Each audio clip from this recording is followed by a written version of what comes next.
Hello दोस्तों, प्रणाम। मैं आपकी वंदना स्वागत करती हूँ अपने यूट्यूब चैनल पर।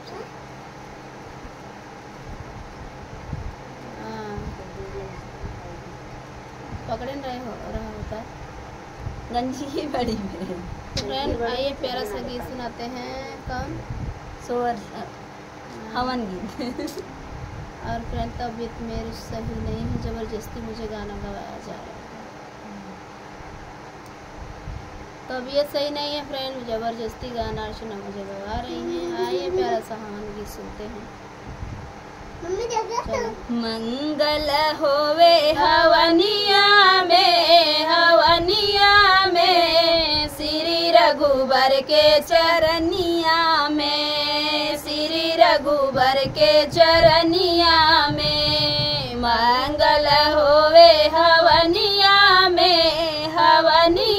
में श्री रघुबर के चरनिया में। पहली हवनिया अयोध्या में होवे, पहली हवनिया अयोध्या में होवे। राजा दशरथ के जमीनिया में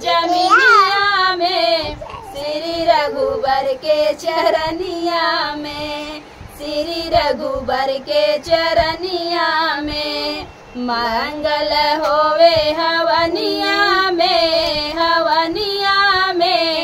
श्री रघुबर के चरनिया में, श्री रघुबर के चरनिया में।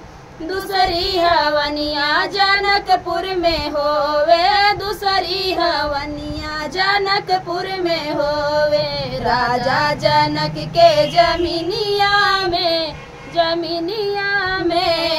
श्री रघुबर के चरनिया में, श्री रघुबर के चरनिया में।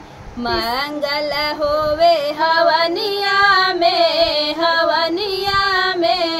श्री रघुबर के चरनिया में, श्री रघुबर के चरनिया में। तीसरी हवनिया जौनपुर में होवे, तीसरी हवनिया जौनपुर में होवे। शीतला धाम चौकिया में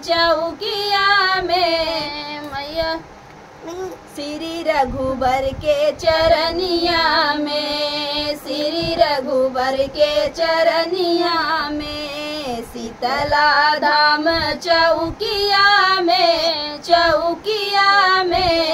मैया रानी के चरनिया में, मैया रानी के चरनिया में।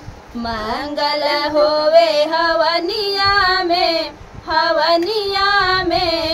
श्री रघुबर के चरनिया में, श्री रघुबर के चरनिया में।